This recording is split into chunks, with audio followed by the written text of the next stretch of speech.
الشيطان الرجيم بسم الله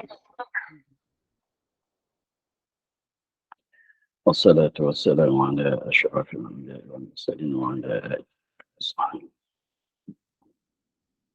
سبحانك لا علم لنا إلا ما علمتنا إنك أنت العليم وتب علينا إنك أنت التواب الرحيم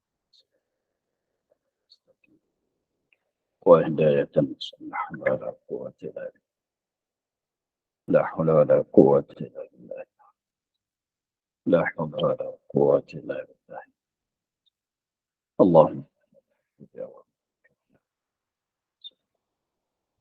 ولهم الملائكة المقربين يخلصون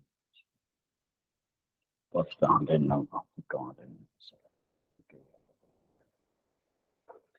رب اشرح لنا صدرنا ويسر واحلل عقدة من لساني قال الشيخ ناصر تعالى نفعنا في الدارين.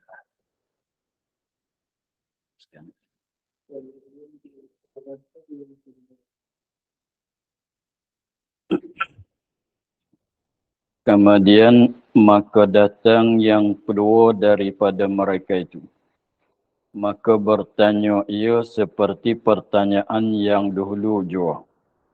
Maka jawab Sayyidina Ali, ilmu lebih afdal daripada harta kerana ilmu itu melihara akan dikau dan harta itu engkau memeliharakan dia.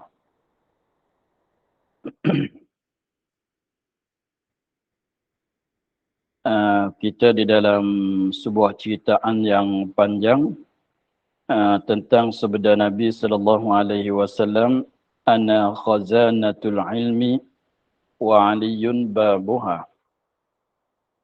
Daripada hadis Nabi sallallahu alaihi wasallam, Nabi katanya, aku ialah perbendaharaan ilmu dan Ali itu pintunya. Jadi dibandingkan Nabi itu tempat simpanan ilmu dan Sayyidina Ali itu pintu laluan bagi ilmu. Itu nak cerita katanya Sayyidina Ali itu ilmu dia tu ilmu yang banyak. Mempunyai ilmu yang banyak. Maka apabila didengar oleh golongan Khawarij daripada Yahudi, maka mereka terasa berdengki hasad kepada Sayyidina Ali. Dan berkumpul mereka daripada 10 orang pembesar-pembesar mereka untuk nak tanyakan Sayyidina Ali daripada suatu yang sama. Nak nanti tengok Sayyidina Ali itu jawab dengan jawapan yang sama ke tidak. Kalau sekiranya kalau jawapan itu alasan bagi jawapan dia itu berlainan, maka memanglah Ali itu, Sayyidina Ali itu orang yang sungguh alim sebagaimana Nabi kata. Maka sampai masa maka masuklah orang yang pertama bertanya Sayyidina Ali dengan soalan yang sama, ilmu itu afdal ke harta? Maka jawab Sayyidina Ali bahwasanya ilmu itu lebih daripada harta. Apa tu alasan dianya kerana ilmu mempesakai anbiya dan harta pesakai Qarun dan Syaddad dan Firaun dan umpama mereka itu. Itu jawapan bagi orang yang pertama. Maka di hari ini pulanya kita sambung, katanya kemudian maka datang yang kedua daripada 10 orang. Daripada mereka itu, daripada 10 orang, maka bertanya ia orang yang kedua. Tanya itu seperti pertanyaan yang dahulu juga. Jadi sama dengan soalan yang dulu, orang yang pertama, ialah soalan itu ialah ilmu afdal ke atau harta. Jadi ilmu lebih pada harta ke atau harta lebih pada ilmu. Jadi ilmu dan harta itu mana lebih? Mana yang paling lebih? Maka jawab Sayyidina Ali, ilmu lebih afdal daripada harta. Jadi diri jawab tu sama, cumanya alasan dia tu, ilat dia, alasan tu berlainan. Maka yang minggu lepas tu alasan dianya ilmu tu pesakai anbiya, harta pesakai Qarun Ini itu yang orang yang pertama, orang yang kedua dia jawab katanya kerana ilmu itu memeliharakan dikau. Ilmu dia mengawalkan kita. Dia jagakan kita. Dan harta itu aku ke engkau.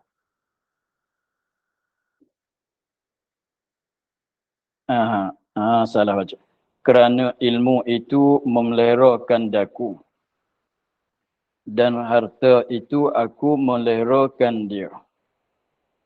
Jadi ini satu wajah, satu jalan yang menunjuk katanya harta kurang, ilmu lebih. Sebabnya kalau kita ada ilmu, ilmu yang ada kat kita tu mengawalkan kita, membimbingkan kita, meliharakan kita. Tapi kalau kita ada harta, kita pulaknya kena jaga harta. Kena kawalkan harta. Jadi maknanya jadi ilmu tu pembantu kita. Jadi ringan kita dengan sebab ada ilmu. Tapi ada harta jadi berat kita sebab kita kena jaga dia. Itu satu wajah, satu ilat. Boleh katanya ilmu tu lebih, harta tu kurang. Kemudian datang yang ketiga. Orang yang ketiga pula bertanya ia orang yang ketiga seperti yang dulu juga. Seperti tanyaan yang dulu juga. Ilmu itu lebih afdal atau harta. Maka jawab Sayyidina Ali, ilmu itu lebih daripada harta. Kerana ampunya harta itu banyak seteru. Dan ampunya ilmu itu banyak taulan. Kerana ampunya harta, orang yang mempunyai harta itu banyak seteru. Boleh jadi seteru dia tu jadi banyak. Dan mempunyai ilmu, mana orang yang mempunyai ilmu itu banyak taulan. Banyak kawan sahabat. Gitulah. Dan datang yang keempat pula. Bertanya ia orang yang keempat. Datang yang keempat, orang yang keempat pula. Bertanya ia seperti yang dulu. Seperti soalan yang dulu, mana soalan tu sama. Maka jawab Sayyidina Ali, ilmu itu afdal daripada harta. Kerana harta itu apabila engkau nafkahkan dia, kurang ia. Dan ilmu apabila engkau nafkahkan dia, bertambah ia.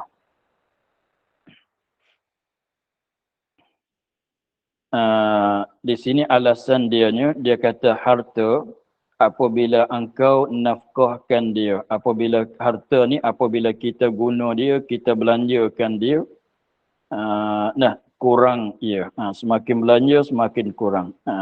Semakin belanja, semakin kurang. Dan ilmu apabila engkau nafkahkan dia. Maknanya kita bagi ke orang. Ilmu yang ada kat kita, kita bagi ke orang. Kita nafkahkan dia, mana kita sebar kepada orang, kita mengajar kepada orang lain.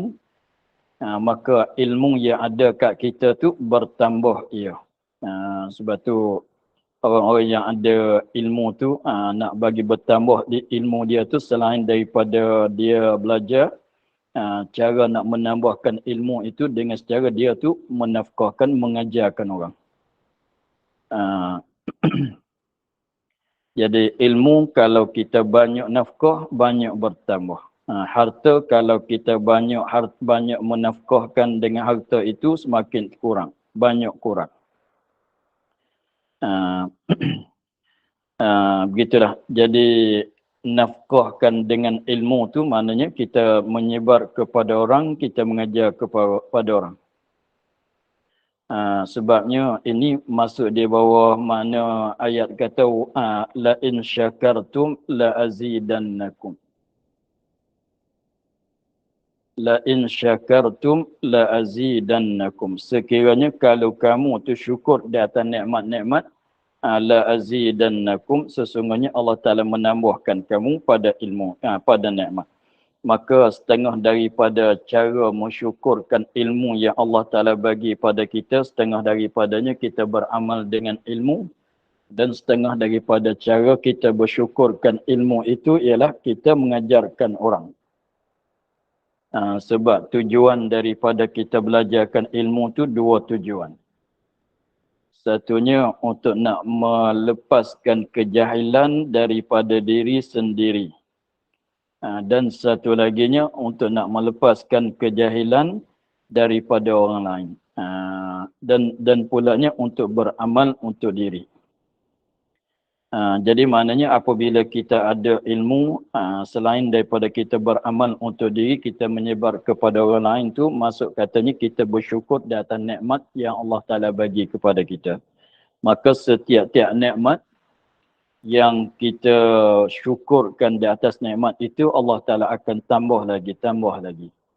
Sebab itulah katanya ilmu tu apabila kita nafkahkan dia tu, dia bertambah pula. Daripada satu jadi dua, daripada dua jadi tiga, hingga seterusnya. Dah 4 orang. Dan datang yang kelima. Orang yang kelima pula datang. Yang keempat tu sudah keluar, masuk pula orang yang kelima. Bertanya, ia orang yang kelima. Seperti dulu, seperti soalan pertanyaan yang dulu juga. Maka jawab Sayyidina Ali, ilmu itu afdal daripada harta. Ilmu itu lebih daripada harta. Bandingan di antara ilmu dengan harta tu, mana yang paling lebih? Bandingan di antara ilmu dengan harta tu, mana yang paling lebih? Maka Sayyidina Ali jawab, kata ilmu lah paling lebih daripada harta. Kerana, tengok, alasan dia tak sama. Kerana ampunya harta itu diseru dengan nama bakhil dan dicela. Dan ampunya ilmu diseru dengan nama besar dan mulia. Dia katanya orang yang mempunyai harta diserukan dengan nama bakhil. Ini bukan ke semua orang lah. Setengah-setengah tu kalau orang fakir, orang tak ada duit, kalau orang minta sedekah, minta apa kat dia tu, kalau dia tak bagi tu, orang tak kata apa. Kalau minta tabarruk kat dia pun, dia bagi sikit-sikit saja. Sebab dia tu kekurangan. Orang tak katalah kepada dia. Tetapi cuba dia tu orang yang berharta, orang yang ada harta, lagi pula lebih laginya kekayaan, maka sekiranya kalau ada minta bantuan kat dia, dia bagi sikit, artinya tak bagi, maka akan digelar oleh orang katanya si bakhil. Orang akan panggil pada dia orang bakhil. Begitu. Dan dicela. Maknanya orang cela kepada dia. Dan ampunya ilmu, kalau orang yang mempunyai ilmu diseru dengan nama, mana dipanggil pada dia, diseru dengan nama besar dan mulia.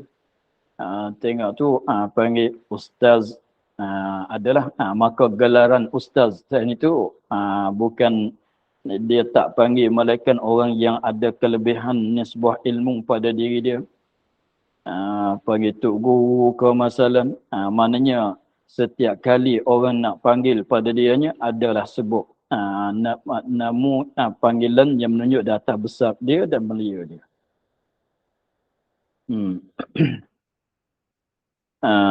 Itu alasan yang kelima. Kemudian datang yang keenam. Selesai orang yang kelima keluar, masuk pula orang yang keenam. Bertanya ia seperti dulu, maka jawab Sayyidina Ali, ilmu itu afdal dari harta kerana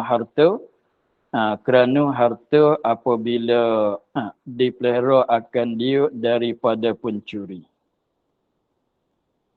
Dan ilmu tiada dipelihara daripada pencuri.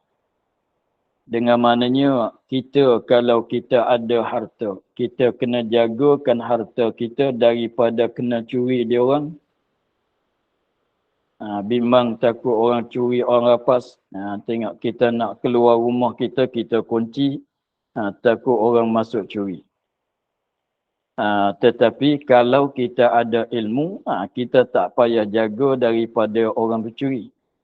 Siapa nak curi ilmu kita? Itu satu wajah, satu ilat yang menunjuk kata harta, ilmu itu lebih daripada harta. Kemudian datang yang ketujuh. Orang yang ketujuh pula bertanya ia orang yang ketujuh seperti dulu, seperti soalan yang dulu, mana soalan sama. Maka jawab Sayyidina Ali, ilmu afdal daripada harta. Apa alasan pula? Kerana ampunya harta dihisapkan dia pada hari kiamat. Dan ampunya ilmu disyafaatkan dia pada hari kiamat.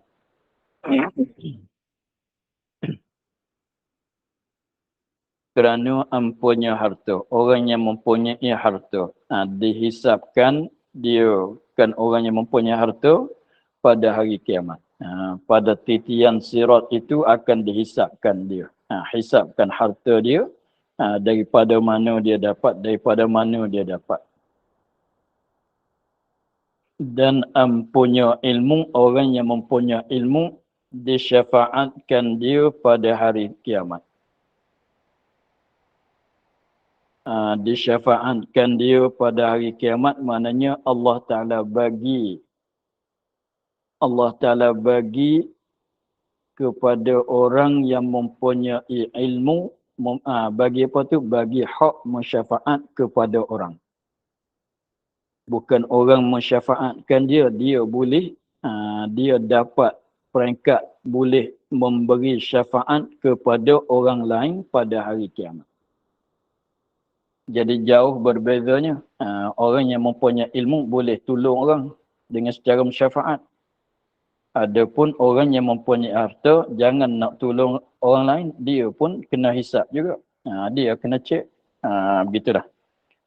Jadi maknanya orang yang mempunyai ilmu boleh tolong orang dengan secara, boleh bantu, boleh tolongkan orang lain dengan secara tolong mensyafaat kepada orang lain. Tapi orang yang mempunyai harta, jangan dia nak tolong orang lain, dia pun kena berat juga. Kena berat macam mana? Dihisapkan harta dia. Kemudian datang yang ke-8. Bertanya ia yang ke-8 seperti dulu. Maka jawab Sayyidina Ali, ilmu afdal daripada harta. Kerana harta itu binasa dengan lama masa. Dan ilmu tiada binasa dengan demikian itu.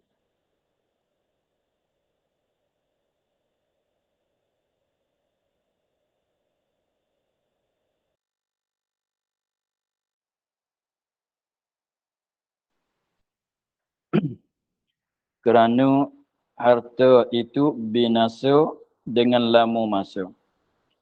Jadi alasan di sininya bahwasanya harta tu kelamaan masanya dia akan binasa. Sebab harta tu tak kekal lama. Dan ilmu tiada binasa dengan demikian itu dengan lama masa. Ilmu walaupun berpuluh-puluh tahun sekalipun ilmu yang kita dapat, ilmu itu tidak binasa, tidak lenyap, tidak habis. Tapi harta tu lama masa dia rosak. Walaupun tak guna sekalipun, lama kelamaan dia rosak. Itu bina datah ghalib dah. Kemudian datang yang ke-9 bertanya ia seperti yang dulu juga. Seperti yang dulu, sama dengan soalan yang dulu. Maka jawab Sayyidina Ali, ilmu afdal daripada harta. Kerana harta itu mengeraskan hati.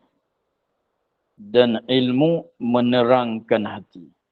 Jauh berbezanya. Kerana harta itu mengeraskan hati. Menyebabkan hati orang tuan dia tu jadi keras. Sekiranya kalau, tapi bukan semata-mata harta tu yang mengkeraskan hati orang. Sekiranya kalau dia memiliki harta yang tidak dengan tidak bersyukur di atas nikmat harta dia, maka Allah Ta'ala bagi capakkan, jadi keraskan hati dia. Dia dapat harta, dia tak nafkah, dia tidak infak, dia tak keluar zakat, dia tak tunaikan segala hak harta dia, maka harta dia tu menyebabkan hati dia tu jadi keras. Jadi keras, jadi gelap. Dan ilmu menerangkan hati. Semakin banyak ilmu, semakin banyak cerah hati, menerangkan hati. Sebab al-ilmu nurun.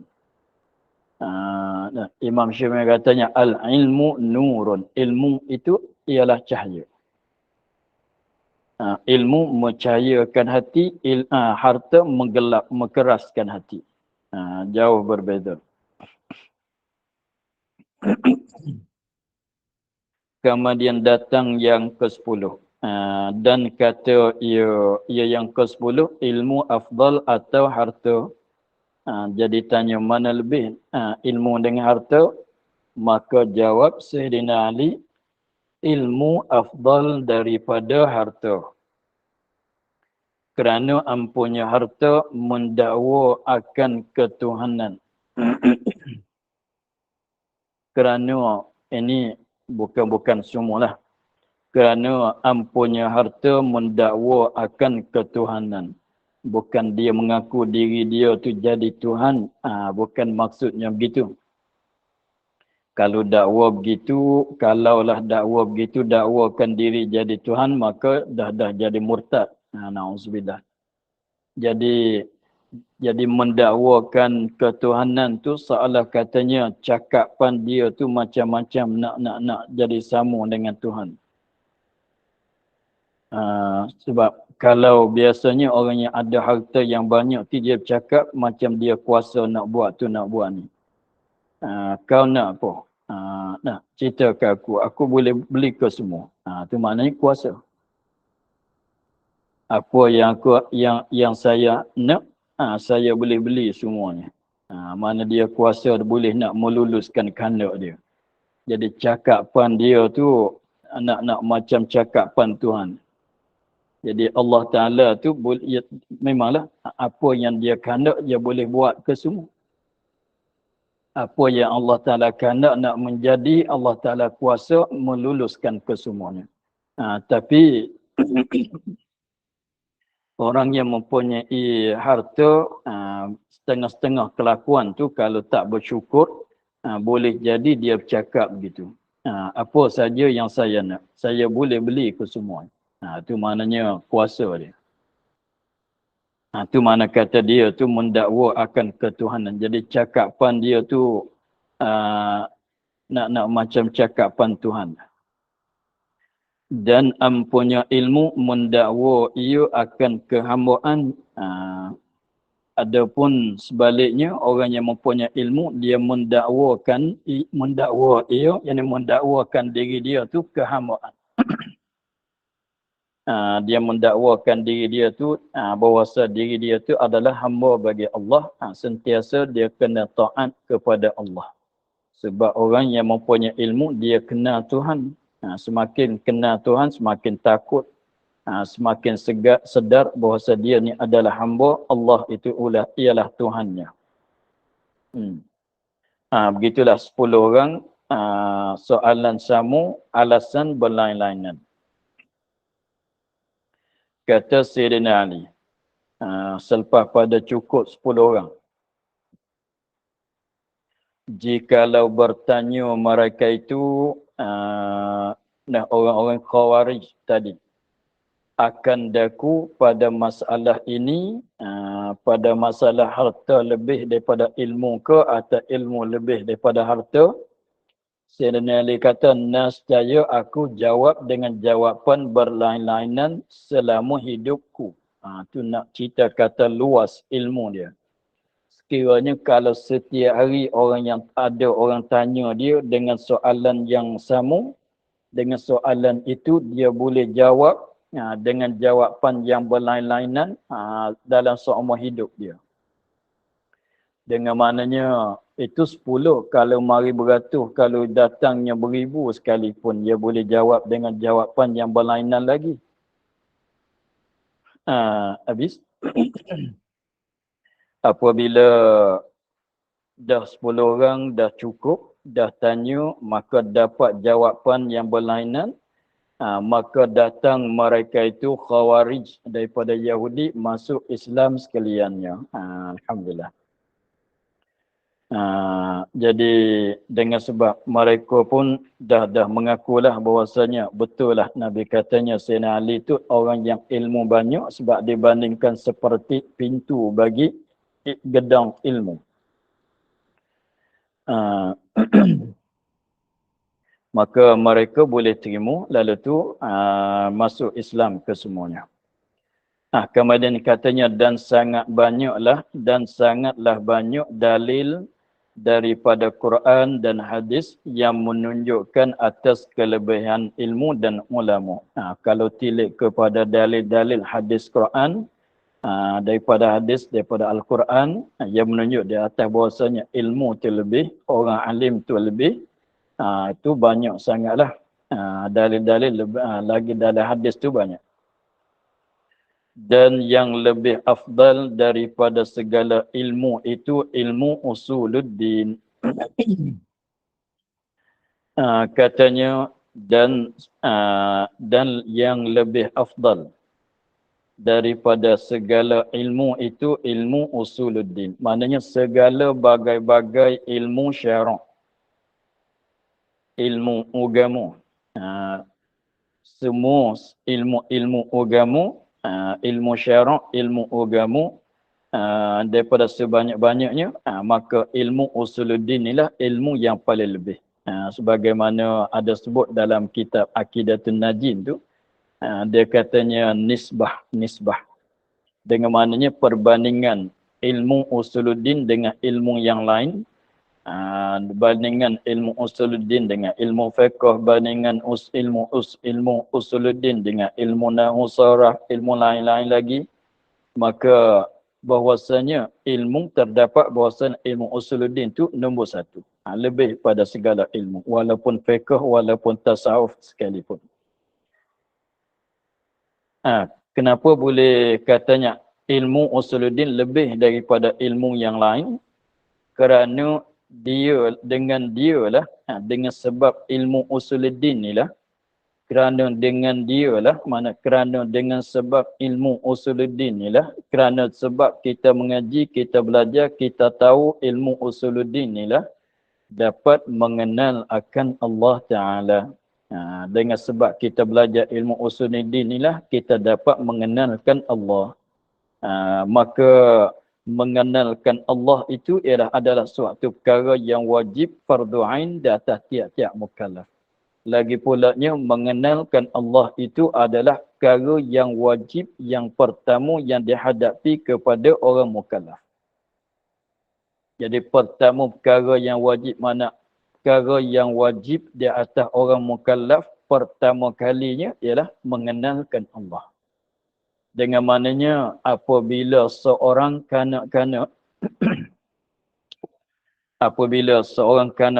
itu dia jadi balik. Apabila dia jadi balik,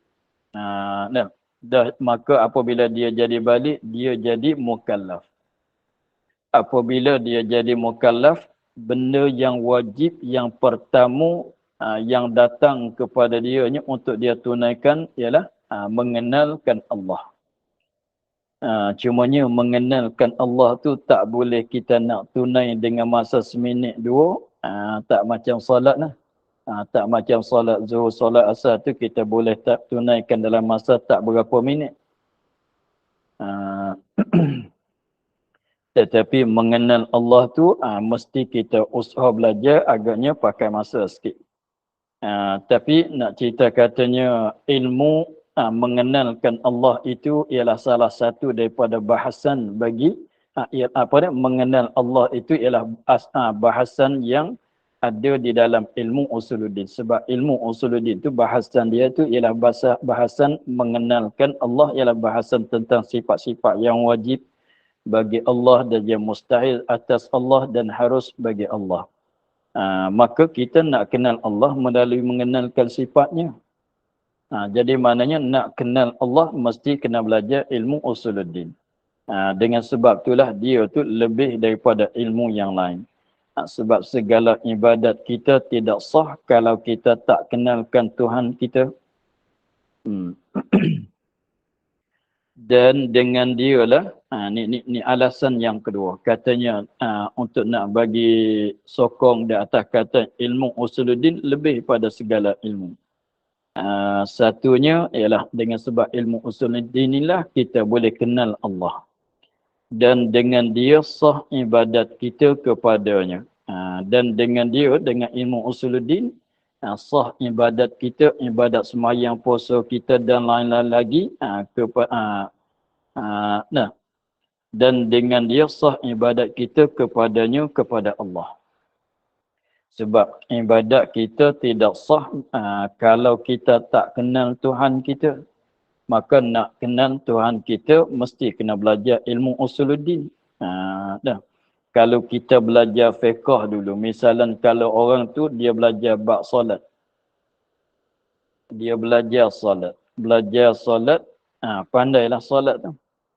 Syarat rukun kena ke semuanya syarat rukun, tetapi kalau tanya Tuhan engkau macam mana?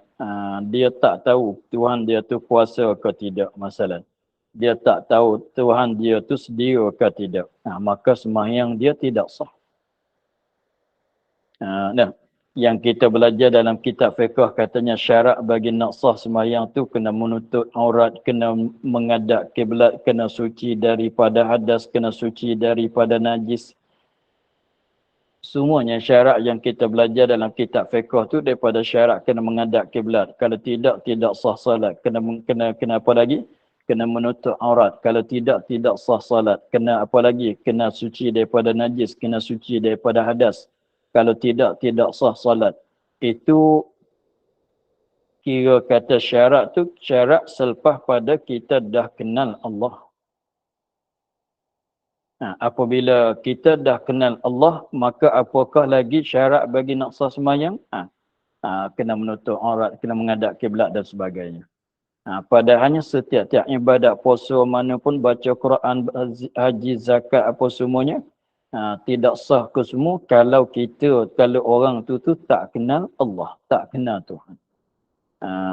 Begitu. Jadi kita nak dapat kenal, nak dapat mengenalkan Tuhan kita dengan melalui kita belajar ilmu usuluddin.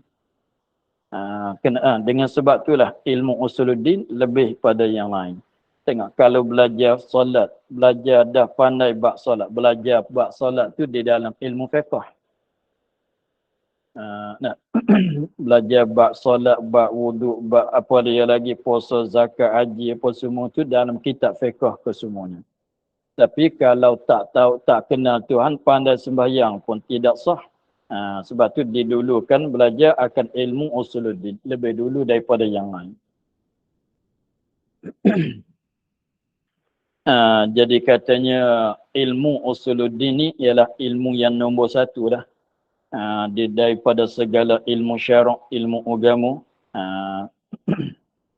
Jadi kita pun sepatutlah kita ni bersyukur kepada Allah yang mana dia bagi taufik dan hidayah, gerakkan hati kita ingin nak belajar, nak tahu ilmu usuluddin untuk kita dapat mengenalkan Allah.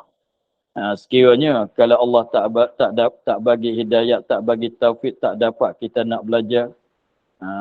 Bayangkan kalau kita tak tahu ilmu usul ini, macam mana sembahyang kita, semacam mana puasa kita. Jadi alhamdulillah Allah Ta'ala gerakkan hati kita nak belajar. Dan apabila kita belajar, Allah Ta'ala bagi kita faham apa yang kita belajar. Itu nikmat yang besar. Syukurlah. Kemudian katanya pula, ketahui olehmu orang yang hendak berkehendak kemenangan dunia dan akhirat. Ketahui olehmu, hai orang yang hendak berkehendak kemenangan dunia dan akhirat. Nah, siapa-siapa yang berkehendak, yang nak kepada kejayaan dunia dan akhirat,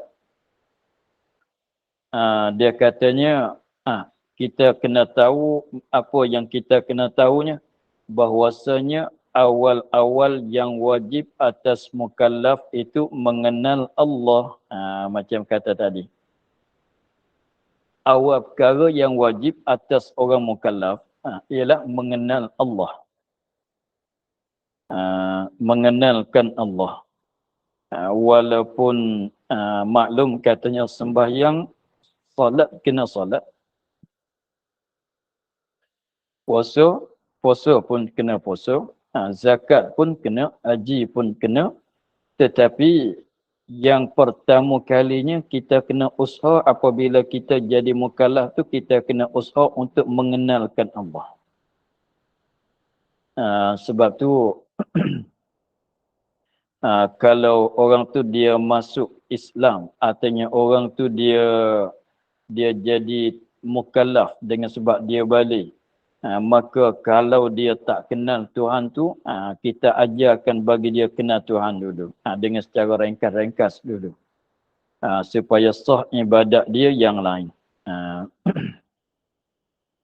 Sebab katanya awal tu, sebab kalau kita katanya kalau kanak-kanak tu dia dah kenal, belum pada dia jadi balik, dia dah kenal Allah dengan mana dia belajar masa kecil lagi, pada masa belum dia jadi balik lagi.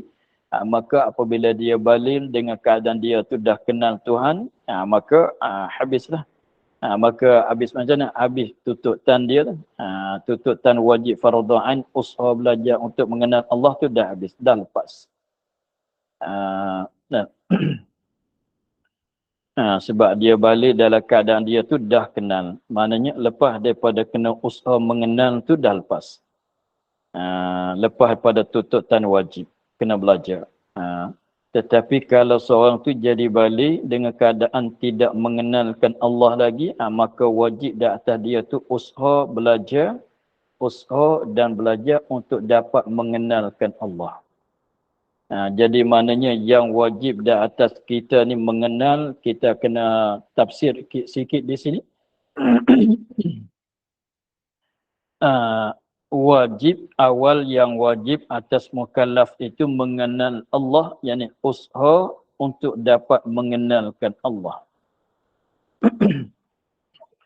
Usaha untuk dapat mengenalkan Allah.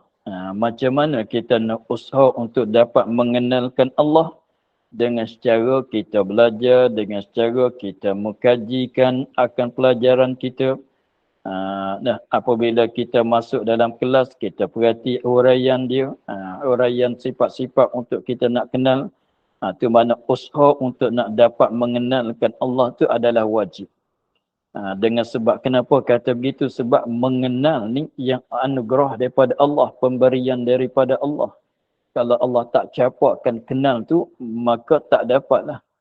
Maknanya mengenal ni, dapat ilmu tahu tu, itu adalah pemberian daripada Allah. Bukan kekuasaan kita, bahkan kekuasaan Allah. Kemudian Allah Ta'ala tak suruh kita malaikat benda yang kita kuasa buat. Maka mengenal dan mengetahui itu, dapat ilmu tahu benda tu, tahu benda ni bukan kekuasaan kita. Bahkan yang jadi kekuasaan kitanya ialah yang jadi kuasa bagi kitanya, yang kita kuasa buatnya, yang kita mampu buat tu ialah usaha belajar. Usaha belajar, usaha memikir, usaha mengkajikan, itu yang kita boleh buat. Maka yang diwajib di atas kita sungguhlah kata wajib mengenal. Tapi dengan mana wajib kita usaha belajar dan sebagainya untuk dapat mengenal. Jadi maknanya kalau kita dah usaha, dalam belajar, dalam memikir, dalam kaji untuk nak kenal Allah, tapi Allah Ta'ala belum bagi lagi. Maka itu dah lepas daripada tututan. Walaupun dia katanya kita mudah cakapnya, walaupun dia tak nak faham lagi benda yang dia belajar, tapi dia dah usaha belajar. Maka itu dah lepas daripada berdosa. Sebab kita naknya buat benda yang kita boleh buat, yang jadi kuasaan bagi kita. Maka yang wajib datang kitanya mengenal, yakni usaha untuk nak dapat kenalkan Allah. Maka tapi begitulah. Begitulah kita nak apa dia? Seperti orang sakit lah. Orang sakit yang dia nak apa? Sembuhkan penyakit. Nak bagi sembuhkan penyakit. Maka sembuhkan penyakit tu tak boleh nak dapat malaikat dia usaha mengubat. Malaikat dia usaha mengubat. Kalau begitu yang kita nak buat mensembuhkan penyakit, kita tak kuasa nak buat. Bahkan itu kekuasaan Allah. Menyembuhkan penyakit tu kita tak kuasa nak buat. Bukan benda yang di dalam kuasaan kita. Tetapi orang sakit apa yang dia boleh buatnya, sebab menghilangkan penyakit, menyembuhkan penyakit tu bukan usahaan manusia, bahkan perbuatan Allah Subhanahu Wa Taala. Maka doktor pun tak boleh nak menghilangkan, mensembuhkan penyakit. Mana-mana sekalipun tak kuasa, malaikat Allah satu saja. Kemudian yang kita manusia yang boleh buatnya, yang mampu kita buatnya ialah perubat, mengubat. Doktor nak menghilangkan penyakit, dia tak kuasa. Yang dia boleh buatnya mengubatkan orang sakit. Dia boleh mengubatkan. Maka serahlah apabila jatuh sakit tu, serahlah pada doktor bagi dia mengubati. Doktor usaha, Allah Ta'ala menyembuh. Begitulah. Jadi begitu juga nak banding katanya mengenal tu pemberian Allah, bukan benda yang dikuasai bagi kita. Kita kena buat benda yang dikuasai bagi kita ialah usaha untuk nak mengenal. Dengan secara belajar, dengan secara kita dengar huraian, dengan secara kita berfikir, mengkajikan pada dalil-dalil. Katalah sebagaimana kita maklum lagi akan datang.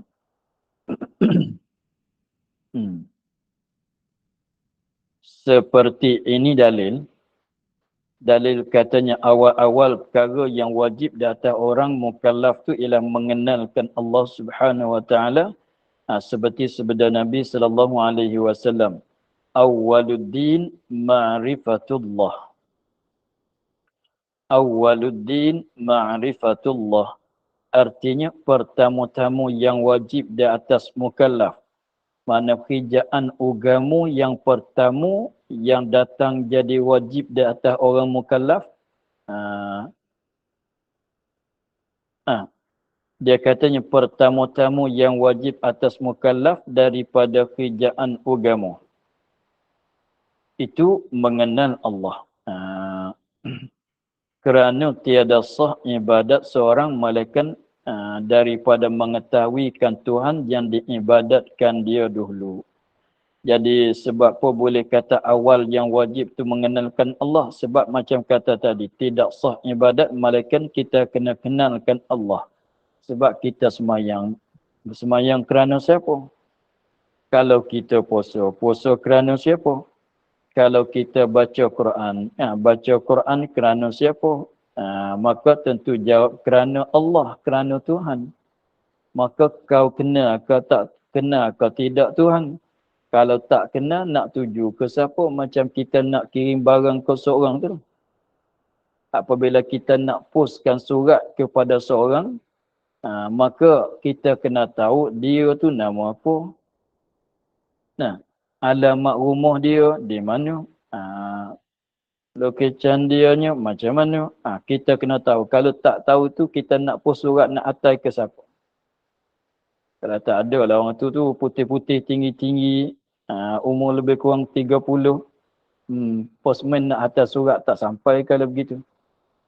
Kalau tak tahu kita nak postkan surat kita tu, mesti kena tahu nak post ke siapa. Orang tu nama apa, di mana dia tinggal. Barulah surat yang kita post itu sampai kepada dia. Kena tulis. Kalau tak tulis, tak sampai kepada orang. Macam tu lah. Jadi maknanya nak post surat ke siapa, mesti kena tahu. Sebab tu kalau kita tak tahu katanya dia nama apa, rumah dia kat mana, mesti kita kena tanya orang tu kalau kita nak post surat kepada dia. Sebab nanti nak surat post tu tak sampai kepada dia. Sebab kalau agak-agak tulis misal dia nama Muhammad, kita tulis nama Umar, tak sampai. Begitulah. Maka ibadat kita ibadat kerana siapa? Maka kena kenallah dia. Sebab tu dia katanya kerana tiada sah ibadat, puasa, zakat, haji, sembahyang, tiada sah ibadat seorang melainkan daripada mengetahuikan Tuhan. Tuhan tu yang kita ibadat kepada dia. Mengetahui dulu daripada ibadat. Maknanya kena ketahui dulu, kenal dulu. Belum pada macam saya ni lah, belum pada kita nak postkan surat kepada seorang, kita kena kenal dulu nama dia, alamat rumah dia macam mana, barulah kita boleh post. Kalau tidak, surat kita tu tak sampai. Maka ibadat kita, kalau ibadat kerana siapa? Kerana Tuhan. Macam mana Tuhan kamu? Tak tahu juga dia ni kuasa ke tak kuasa, macam mana tak tahu juga. Kalau gitu tidak sah. Jadi maknanya kita ibadat kepada dia belum pada nak ibadat pada mesti kena tahu. Belum pada kita nak post surat kepada dia, mesti kita kena kenal dah nama dia, alamat rumah dia. Kena cari yang tu dulu. Kena cari yang tu dulu. Cari nama dia, cari alamat rumah dia dulu. Begini pun sama juga. Tu contohnya.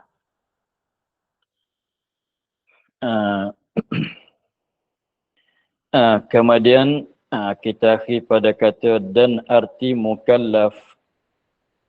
Untuk hari ini kita akhir di situ pada katanya dan arti mukallaf. Wallahu a'lam. Alhamdulillah rabbil alamin. A'udzubillahi minasyaitonir rajim. Bismillahirrahmanirrahim. Alhamdulillah rabbil alamin wassalatu wassalamu ala asyrafil anbiya'i wal mursalin wa ala alihi wa sahbihi ajma'in. Allahumma iftah 'alaina futuhal 'arifin wa nur